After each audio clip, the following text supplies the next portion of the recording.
Hello ladies and gentlemen, how are you guys? Today we're doing another top 10 script. Oh wait, what's that? It's not top 10, it's actually top 20.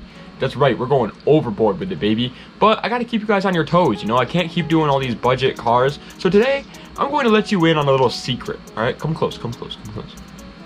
It's the top 20 most underrated Japanese sports cars that no one talks about. They're actually not all sports cars, they're just JDM cars in general. Okay? If you guys want to see a part 2 to this, I definitely could. There are a lot of underrated JDM cars out there. These are just the 20 that I think are the coolest and the most underrated. And to clear some things up, number 20 is going to be a car that's kind of popular. And you're going to be like, how's that not more underrated to you? Because more people know about it. All right, so number 1 is one that people know nothing about. I'm not going off of like coolness, I'm just not going off of like how much people know about the car. Let's get it. Number 20 is the first generation Acura TL, which came with a 2.5 liter inline 5 that made 200 horsepower on the dot, and it was front wheel drive, and it was meant to be a commuter car since every single TL is meant to be a commuter car. But it didn't take long for people to realize that the Acura TL was just like Betty White's Sunday cruiser, but actually a pretty decently fast Sunday cruiser. It's a sleeper, and it's cool, and I love it. On top of that, they had the classic sedan look to them that most people are falling in love with all over again. Number 19 is the Mitsubishi Eclipse DSM, and the only reason I put it this low is simply because it's one of the most popular cars on this list, but I still think it doesn't get the love that it deserves. It came with a 2-liter inline 4 that made 210 horsepower, and it was all-wheel drive if we're talking about the GSX version, which is the one everybody wants. And the reason this is so underrated is honestly kind of sad. It's because Mitsubishi stopped making good Eclipses after this one, so people just kind of wrote the whole line of cars off. They just wrote Eclipses off in general because of the 3G and the 4G, and it kind of sucks. It really does, because the DSM was such a legendary car and it deserves so much more credit than it gets. Number 18 is the Toyota Supra Mark III, which came with a 2.5 liter twin turbocharged inline 6 that made 276 horsepower while being rear wheel drive. But as we all know, the only reason that this car says it's at 276 horsepower is because of the gentleman's agreement that they had. So this car definitely had more than 276. If you don't know, the gentleman's agreement is something that they did in Japan, where they said every car they're not going to allow to like say is over 276 horsepower so that it can meet the requirements or something like that. But in reality, most companies broke that agreement and went way over 276, but just marketed it as 276. The reason this car is underrated is kind of simple. It's because it had a bigger brother that literally is the most popular car in the world right now, so everybody just forgot about the little 1JZ. Number 17 is the Lexus GS300/Lexus SC300, and they both came with a 3-liter inline 6 that made 225 horsepower, and they were both rear-wheel drive. And if that engine sounds familiar, that's because it is, baby. It's a naturally aspirated version of the Mark IV Supra engine, the 2JZ GE, without the T because it didn't have a turbo. Now, this one confuses me, like, honestly, the most, because the IS300, which is the exact same car as these two, gets so much love, while these are both stuck picking up the scraps. It's like, maybe it's because the IS300 is the best performing when drifting it, and the GS300 only came in automatic, but they're still just such amazing cars. Number 16 is the 3rd generation Honda Prelude, which comes with a 2-liter inline 4 that made 135 horsepower, and it was front wheel drive. And nowadays most people know of the 4th generation Prelude, but the 3rd generation is so underrated. First, they looked awesome, and second, they had pop-up headlights, which made them look awesome. I think the reason that these cars are underrated is they're kind of slow. They're kind of old, slow sedans, and most people would just, if they're going for an older, slower car, they're just probably gonna go for a 240Z or something like that. But that's not really why you should buy an old car anyway. I think there's something special about old cars, and the Prelude, it does it really well. Number 15 is the Mitsubishi 3000 GT VR4, which comes with a 3-liter twin turbocharged V6 that made 320 horsepower, and it was front wheel drive, and they looked so cool. I honestly can't tell you why this car is underrated, but if I had to take a shot in the dark, it would be because they were front wheel drive. And at this point, Mitsubishi was also already kind of in a dark place when they made this car. they still are kind of popular, but not as popular as they should be. These cars should be one of like the legendary cars that people talk about when talking about JDM cars, but they don't. And I really don't understand why. It's kind of sad because it's kind of like the same reason why the Eclipse fell. It's because like Mitsubishi, people just disrespect them now because of what they've done with their sports cars. Number 14 is the Subaru Legacy GT, which comes with a 2.5 liter turbocharged flat 4 that made 155 horsepower, and it was all-wheel drive. And to be honest, these cars are kind of slowly gaining the love they deserve, but in my personal opinion, they should be just as popular as the WRX. They shared the same exact engine. Every time they made a new generation WRX, they also made a new generation Legacy GT and put the same engine in it. So they're pretty much the same car. They look pretty damn cool to me too. Honestly, it's kind of sad because these cars fell into the wrong hands and are almost always completely too far gone now anyways. But I think if in a couple of years people will finally realize the potential Legacies have. Number 13 is the Toyota Celica GT4, which came with a 2 liter turbocharged inline 4 that made 239 horsepower, and it was all-wheel drive in an absolute rally god, which was also kind of its downfall. There already was, let me explain why I think the part that's rally is the downfall.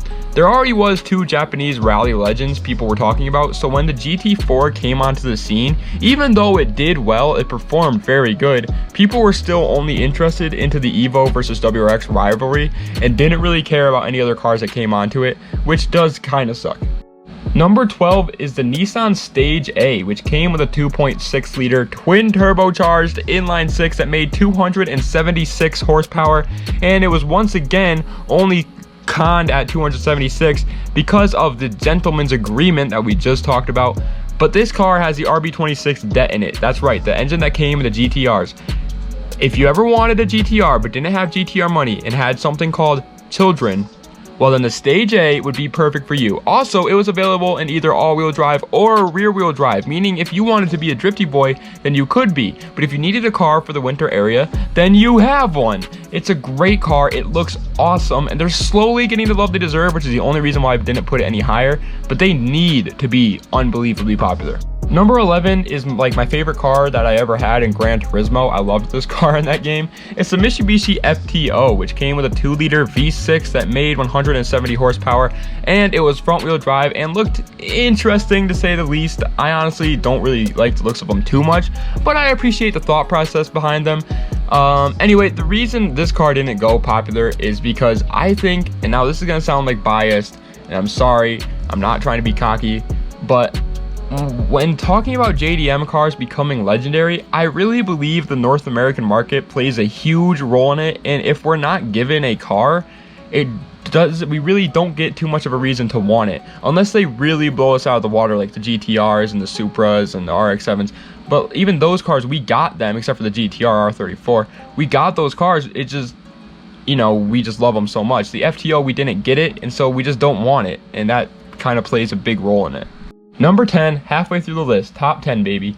Number 10 is the Nissan Laurel, which is a absolute drift god, and it came with a 2.5 liter inline 6 that made 200 horsepower, and it was rear wheel drive, making this an easy choice for drifters worldwide. If you're a drifter, this car is probably not underrated to you. You probably think this car is actually a little overrated, but to the outside eye, this car is so underrated. It deserves so much love. The Nissan RB platform for engines has always been very good, and lucky for us, Nissan loves making cool rear-wheel drive cars and slapping their performance engines in them, and makes it for so much fun times when talking about drift cars. This car is literally only underrated because on the outside list. Number 8 is the Mazda RX-7 FB, which comes with a 1.1 liter 2-rotor rotary engine that made only 100 horsepower, and it was rear-wheel drive, which is pretty cool. And yes, that is unbelievably slow, but it was also really light. It also had pop-up headlights, just putting that out there. And it was a cool looking car. It had a rotary engine in it, and the engine bay was actually pretty decently sized. This car was underrated for the obvious reason being that the FC and the FD RX-7s just absolutely blew it out of the water. Credit to Mazda for doing those. But I think the FB looks extremely cool. I think there's so much room for potential in one of these cars. Also, since they're light, 300 horsepower in a car like this will feel like 500. Number 7 is the Nissan Skyline R31 GTS-R, which came with a 2-liter turbocharged inline-6 that makes 210 horsepower, and it was rear-wheel drive actually, which is surprising since, as we all know, the GT-R line is all-wheel drive nowadays. But besides that, this car was kind of the start of something great, being the second ever like R3X Skyline to come out, and it featured a turbo RB engine, which, as we all know, is a huge staple in the GT-R nowadays, except for like the R35 that went in a completely different direction, but you know what I mean. The reason this car is underrated is pretty simple. You can't get your hands on one. They have to be imported for Americans, and when people are going to import a GT-R, they go for the R32s. These cars, there's no reason to need them, and so people just stick with the ones that they love, the R32s or R33s or R34s when those come out. Number 6 is hilarious. It's the Honda Beat, which comes with a 656cc engine. That's right, a Yamaha R1 has a bigger engine than this, and it makes a whopping 64 horsepower. That's like moped territory. And it was also rear-wheel drive too, which is pretty cool in my opinion. They're obviously not meant to go fast, and you won't get them there either since the engine bay is too small. It's not like you can do a huge Hellcat engine swap like you could in a Miata. But you don't buy a Beat to go fast, you buy a Beat to have fun. This kind of reminds me a lot of the Grom of the car world, as weird as that sounds. I guess Honda is just really good at making small little vehicles. I don't know. They're also pretty cheap even for an import, so they should be. I mean, if I wanted to, I could import it myself. I could carry it overseas since they're so light. So I mean, it makes sense that they're so cheap. But still, it's something that to take into consideration. The reason why it's not popular is simply because it looks small. It's tiny. It's not fun. It's not anything special really. Number 5 is the Nissan 300ZX Z31. It's different than the Z32, and it came with a 3-liter V6 that makes 222 horsepower, and it was rear-wheel drive and looked like the most 80s style car you can possibly imagine. Like, this car, it was just so boxy and sharp that it looks like you could use the roof to cut up some good old snow, if you know what I mean. That's a wink, but you can't see me, so just imagine I'm winking. Personally, I will say that this is the ugliest Z in my personal opinion, but the Z cars in general are my favorite line of sports cars ever made, and it's really, really, really sad to see this car just rotting away at every Facebook Marketplace ad that you see. They're going for like $1 grand. It was so underappreciated due to the looks and the fact that the Z32 came out and shared the same name over in the States, so people just commonly associated the name with the Z32 because that's the better looking one, and so the Z31 just got pushed away. Number 4 is the Mazda MX-6, which we actually recently talked about in a video, but it came with a 2.5-liter V6 that made 164 horsepower, and it was front-wheel drive and looked so cool, man. I think these cars look... When I first saw this car, I actually fell in love with the body style. They are just like such good looking cars. They apparently aren't the best for making power, but they still look really cool and are a sick little old Mazda, and that was when Mazda was still cool. It was supposed to be a successor to the Miata, but kind of failed in that regard. But besides that, I think if they had named this their own certain kind of car, it would have gotten a lot more love, because it's not supposed to be a Miata in my eyes. It's something completely different, and it works so well. Third place is the Infiniti M45, and that came with a 4.5-liter V8 that made 325 horsepower, and it was rear-wheel drive, and I honestly cannot tell you why this car wasn't popular. Toyota, this is not Toyota, I'm just gonna mention Toyota though. Toyota has this weird fetish where they love making these V8 cars, and so I think Nissan saw that and was like, oh, we can do it too, but they did it better, and they pushed this car out, and people just kind of stuck with the Toyotas instead. They were like, yeah, that's cool, but what about the U1Z?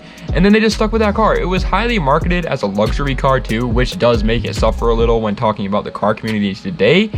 But we've seen some luxury, quotation mark, cars that can be way more than that, and that's exactly what this kind of car is.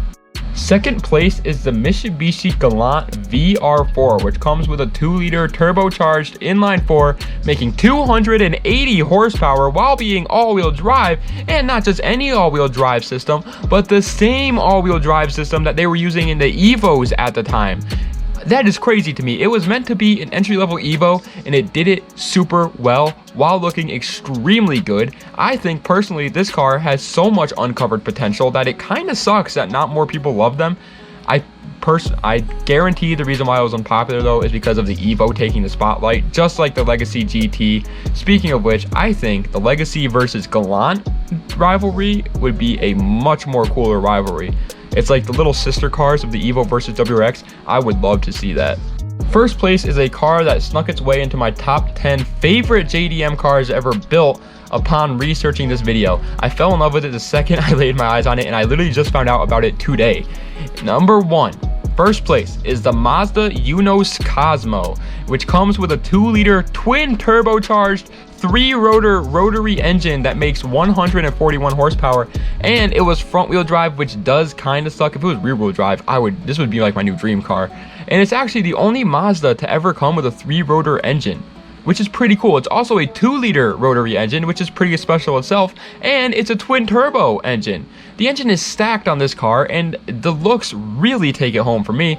Unbelievably cool looking car that I honestly just found out about today, like I said. But like, I honestly can't tell you why it was underrated. I think probably because of the same reason the MX-6 was. They're pretty much, they kind of look similar, and they probably perform pretty similar, so they're probably both equally underrated for the same reasons. I truly have never even heard of this car before making this list, and it is so cool. I consider myself a huge fan of JDM cars and know about almost all of them due to making these kinds of lists. And so I think since I didn't hear this one, many of you probably didn't either, so that's why I put it number 1, because it's a pretty underrated car. But that is the end of this list. I hope you guys enjoyed. A little bit of a long one today, but I really wanted to make this video. It seemed interesting, so why not? Why not? Anyway, guys, if you enjoyed, like, comment, subscribe. Get prepared for the SmoothStance hats, shirts, and shorts drop coming soon.